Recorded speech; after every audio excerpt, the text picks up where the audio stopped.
Historia 1. Mi familia destruyó nuestra granja por una herencia imaginaria.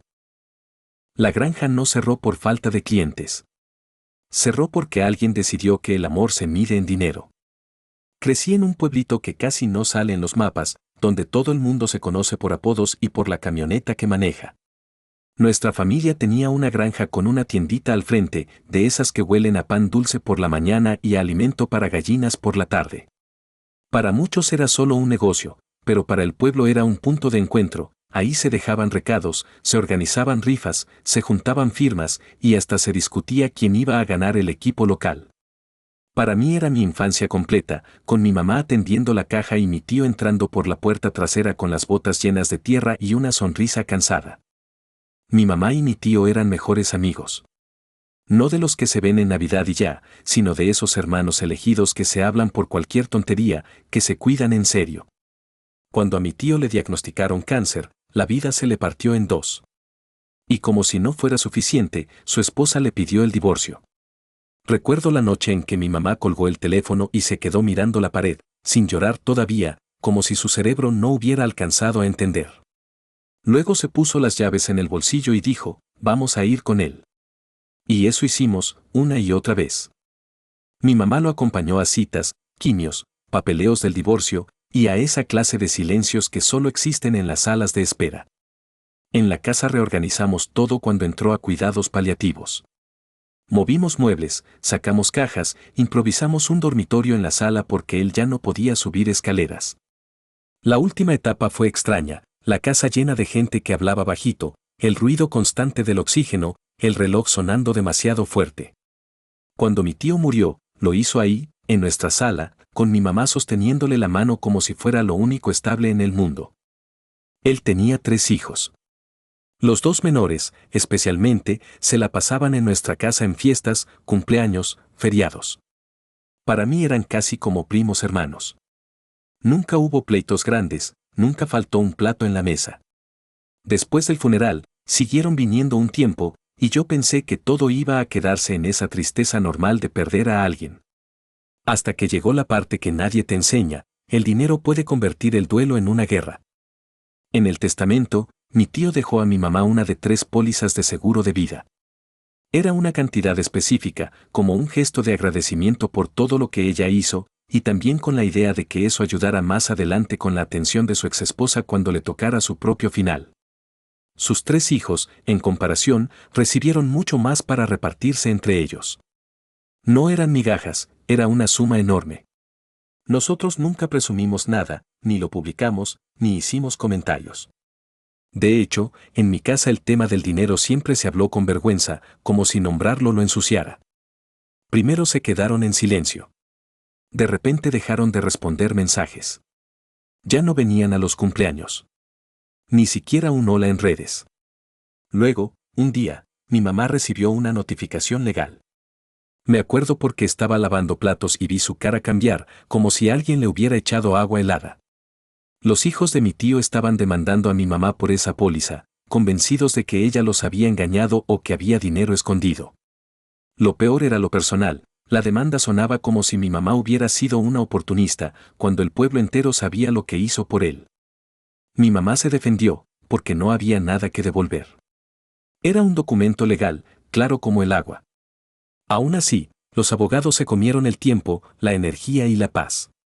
Al final, los hijos ganaron una parte mínima, tan pequeña que ni siquiera les alcanzó para cubrir sus propios honorarios. Yo pensé que ahí se iban a dar cuenta de lo absurdo.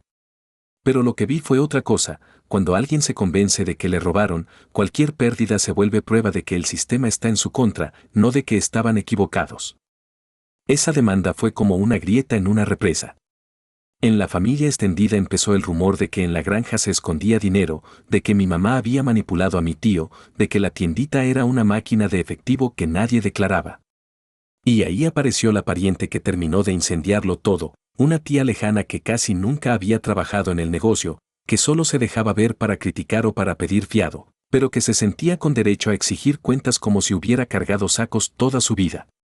Juraba que todos le ocultaban ganancias. Ella empezó a meter demandas y más demandas, pidiendo auditorías, congelando cuentas, impugnando papeles viejísimos. Cada vez que pensábamos que ya iba a parar, llegaba otra carta de un despacho distinto. La granja y la tienda, que funcionaban con márgenes ajustados y mucho trabajo manual, no podían sostener ese nivel de gastos legales. No era que nos hubieran encontrado algo, era que nos estaban ahorcando con trámites. Cada mes era pagar abogados o pagar alimento, pagar abogados o arreglar el tractor. Era una elección imposible. El día que cerramos la tienda fue silencioso. No hubo drama, solo una sensación de derrota. Quitamos el letrero, vaciamos el refrigerador y la gente del pueblo llegó a comprar lo último como si estuvieran despidiéndose. Recuerdo a don Celso, el cartero, diciendo, «Esto no es justo, mija». Y a mí me dio rabia porque tenía razón y aún así no había nada que hacer. Al final tuvimos que vender la tierra para pagar todo lo que se había acumulado. La granja no se perdió por mala administración, se perdió por una obsesión familiar con un dinero imaginario. Después de todo eso, mi mamá quedó marcada. Nunca volvió a confiar igual. A veces la escuchaba llorar bajito en la cocina, no por la pérdida material, sino por la traición. Porque ella no era una empresaria fría, era una mujer que convirtió su sala en un cuarto de jaspis para que su mejor amigo muriera acompañado. Y aún así la trataron como enemiga. Yo hablé una vez con la hija menor, mucho tiempo después, solo para avisarle que mi abuela había fallecido. La conversación fue corta, incómoda, como hablar con alguien que ya no te reconoce. No volvimos a hablar. Mi mamá murió hace 7 años.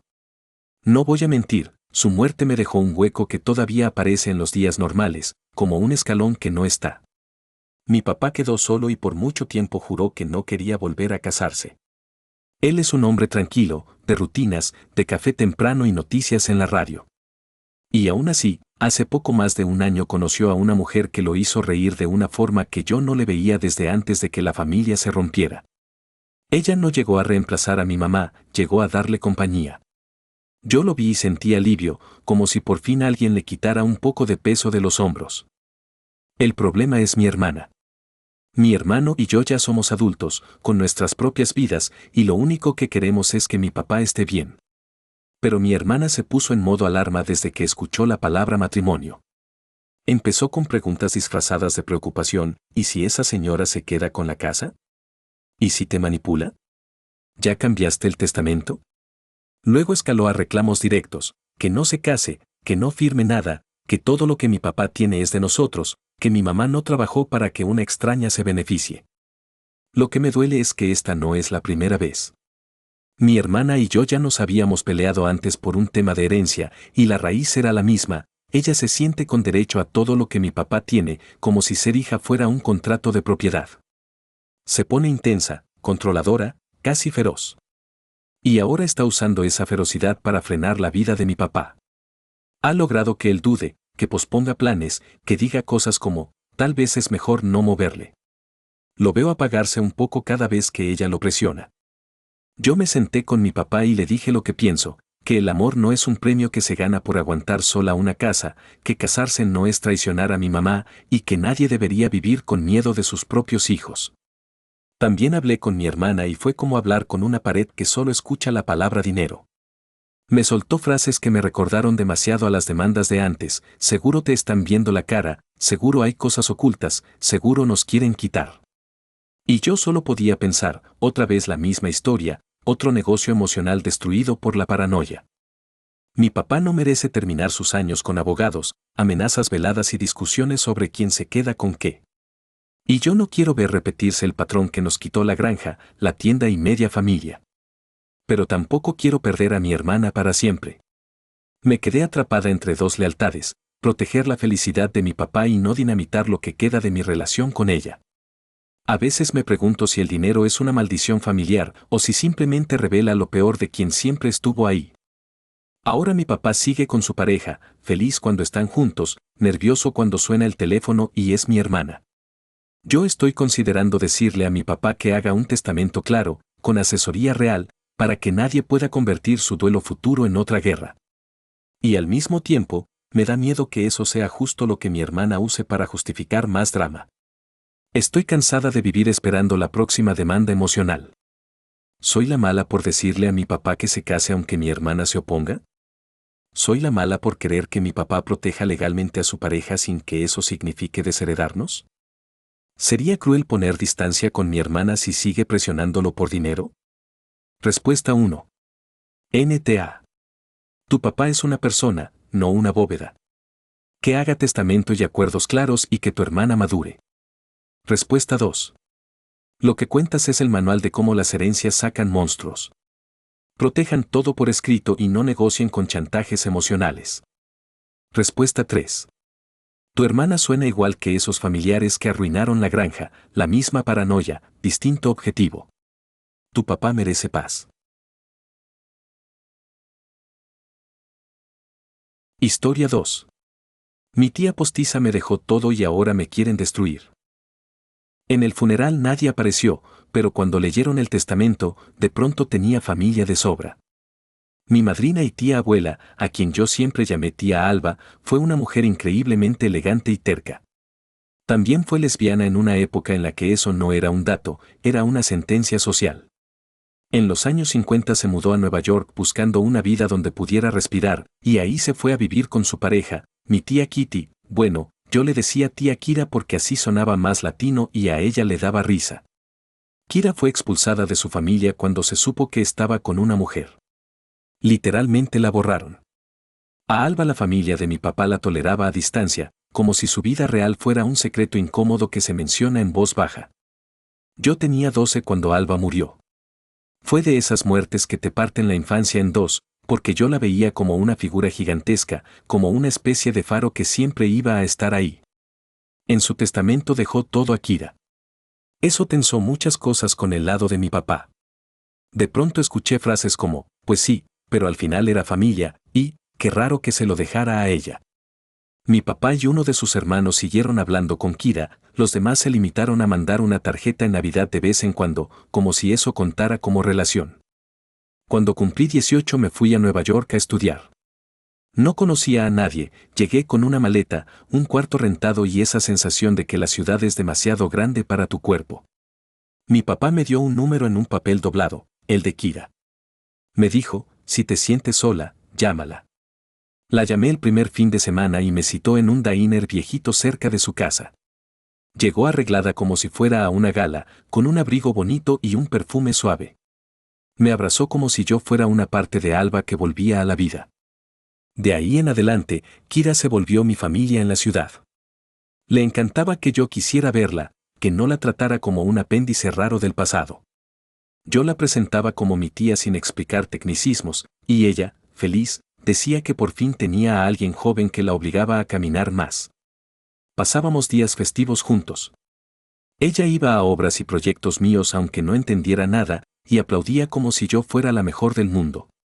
Conocí a sus amigos, personas mayores con historias enormes, y ella conoció a los míos, veinteañeros que la adoraban porque era la única adulta que no nos trataba como tontos. Con el tiempo mi novio también se metió en esa rutina, cenas, visitas, ayudarle con bolsas del súper, arreglarle el celular cuando se trababa. Kira fue como una abuela extra, pero sin la parte de juzgarte. Kira murió hace unos meses. Tenía más de 90, había vivido mucho y, aún así, se sintió injusto. No fue algo dramático, fue el cuerpo apagándose con calma, pero yo quedé como si me hubieran quitado el piso. Durante semanas me sorprendía pensando que debía llamarla para contarle cualquier tontería. Organizar el funeral fue una mezcla rara de logística y duelo. Llamadas, flores, papeles, decidir música, escuchar a gente decir que era una gran mujer. Mi novio me acompañó en todo, de hecho, hubo momentos en que yo solo podía llorar y él era quien contestaba correos, quien hablaba con la funeraria, quien me recordaba comer. Yo sabía que Kira tenía dinero. Era evidente, vivía en una casa tipo brownstone preciosa, tenía cuadros, joyas discretas, y aún así era de las que guardaban cupones y regateaban. Pero no tenía idea de cuánto. Cuando llegó el día de leer el testamento, yo fui más por cumplir que por expectativa. En mi cabeza, lo normal era que me dejara algo simbólico, un anillo, un mueble, quizá una cuenta para ayudarme con deudas. El abogado, un señor seco, leyó y yo me fui quedando fría. Me dejó todo. Efectivo, inversiones, el brownstone en la ciudad y una casa en la playa en el sur. Todo. A mí. No a la familia que compartía su apellido, no a la gente que le mandaba tarjetas, no a nadie más. La parte triste es que ni siquiera pude sentir alegría. Solo miedo. Sentí que me estaban poniendo un letrero enorme en la espalda que decía herencia. Y no me equivoqué. La noticia se regó como si la hubieran anunciado por altavoz. Primero me contactó gente que yo no sabía que existía, familiares de Kira que, según entiendo, llevaban más de medio siglo sin hablarle. Algunos ni siquiera la habían conocido en persona. Me escribieron mensajes larguísimos y falsamente cariñosos, como si de pronto yo fuera su sobrina favorita. Luego vinieron las exigencias, que la casa de la playa debería ser para ellos porque era, de la familia, que yo era joven y no necesitaba tanto, que Kira seguro estaba confundida, que, seguro quería dejar algo, y que el abogado la manipuló. Una prima lejana me mandó una foto vieja de una mujer que supuestamente era la mamá de Kira, como si eso fuera un argumento legal. Cuando les dije que el testamento era explícito y que Kira había dejado escrito que no quería dejarles nada, cambiaron el tono a amenazas. Que me iban a demandar. Que iban a impugnar el testamento. Que yo no tenía derecho. Y luego vino la segunda ola, la familia de mi papá. La gente que sí la conocía, aunque fuera de lejos. Mis tías y tíos se ofendieron como si yo hubiera robado algo. Me dijeron que no era justo que yo recibiera todo cuando ellos siempre estuvieron. Y cuando yo pregunté qué significaba siempre estuvieron, la respuesta fue básicamente, una llamada cada tanto, una tarjeta de Navidad, algún comentario nostálgico sobre Alba. Ninguno fue al funeral de Kira. Ninguno apareció cuando yo necesitaba ayuda para escoger una urna o lidiar con los papeles. Solo mi papá estuvo, y un tío que realmente la quería. El resto se hizo humo, hasta que supieron de la herencia. Una tía en particular, la más intensa, empezó a decir que mi novio estaba conmigo por interés. Lo contactó por redes, le mandó mensajes pasivo-agresivos tipo, espero que estés cuidando bien lo que ahora es de la familia, y, qué fácil es enamorarse cuando hay propiedades. Mi novio, que literalmente había tenido mejor relación con Kira que esa tía, se quedó en shock. Y yo también. Porque no era solo chisme, era una campaña para hacerme ver como una niña manipulable y a él como un oportunista, para que, si algún día esto llega a una corte, parezca que yo estaba influenciada. En medio de todo, yo encontré una carpeta que Kira dejó en un cajón del escritorio. No era un diario melodramático, era un paquete de documentos, cartas viejas, recortes, y una hoja donde explicaba por qué había tomado sus decisiones. Decía, con su letra temblorosa pero firme, que la familia la había abandonado, que la habían tratado como si su vida fuera vergonzosa, que no se presentaron cuando enfermó, y que la única persona joven que la visitó como familia fui yo. También mencionaba a mi novio por nombre y decía que él había sido amable, que nunca le pidió nada, que siempre preguntaba cómo estaba antes de hablar de cualquier otra cosa. Esa hoja me rompió y me sostuvo al mismo tiempo. Era como si me estuviera agarrando del hombro desde el otro lado y me dijera, no dudes. Aún así, la culpa se me mete por debajo de la puerta. Hay noches en que pienso, ¿y si de verdad estoy quitándoles algo? Luego recuerdo que ellos la quitaron a ella primero. Que Kira vivió décadas sin su familia porque la rechazaron. Que Alba murió cuando yo era niño y, aún así, Kira se quedó cerca de nosotros porque quería mantener ese vínculo. No lo hizo por conveniencia, lo hizo por amor. Y ahora me toca a mí honrar eso, aunque se sienta como caminar en un campo minado. Contraté un abogado porque ya empezaron a llegar correos formales y mensajes donde dicen que van a impugnar. A veces me siento como si estuviera en una serie barata, yo solo quería llorar a mi tía y terminar de procesar su ausencia, y en lugar de eso tengo que guardar capturas de pantalla, registrar llamadas, responder con frases frías y legales. Mi papá me apoya, pero también está cansado, porque cada vez que hablamos con la familia se vuelve una pelea. Y yo estoy agotado de ser el malo en la historia de gente que no se apareció cuando importaba. Me duele pensar que, si Kira pudiera ver esto, se sentiría culpable por haberme dejado un problema. Pero al mismo tiempo, creo que ella sabía exactamente lo que hacía. Ella no me dejó solo dinero, me dejó una casa llena de recuerdos, una vida que construyó a pesar del rechazo, y una última lección, la familia no es quien comparte sangre, es quien se queda cuando no hay nada que ganar. Yo no quiero que esto me convierta en alguien amargado, pero tampoco voy a regalar lo que ella decidió con plena conciencia, solo para calmar a personas que la descartaron durante 50 años. Por ahora mi postura es simple, voy a respetar su testamento. No voy a negociar bajo amenazas. Si quieren demandar, que demanden. Si mi familia quiere enojarse, que se enoje. Pero cada vez que me tiembla la mano, recuerdo esa carpeta, esa letra, y el hecho de que en el funeral las sillas vacías decían más que cualquier discurso. Y ahí es cuando se me pasa la duda y vuelve algo parecido a la paz, aunque sea por ratitos. ¿Soy yo el malo por quedarme con toda la herencia y no repartirla? ¿Debería ofrecerles algo pequeño para que dejen de amenazarme, aunque el testamento diga lo contrario? ¿Estoy mal por cortar contacto con mi familia por acosar a mi novio y presionarme? Respuesta 1. NTA. El testamento es la voz de Kira cuando ya no está. Si ella los excluyó explícitamente, fue por algo. Guarda todo por escrito y deja que tu abogado hable. Respuesta 2.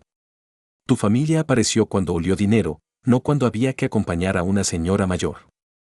Eso dice todo. Y lo de tu novio es acoso, punto. Respuesta 3. Si les das un centavo, van a oler debilidad y pedir más. Respeta su voluntad y cuida tu salud mental. Bloqueos y abogado. Si te gustaron esas historias, suscríbete.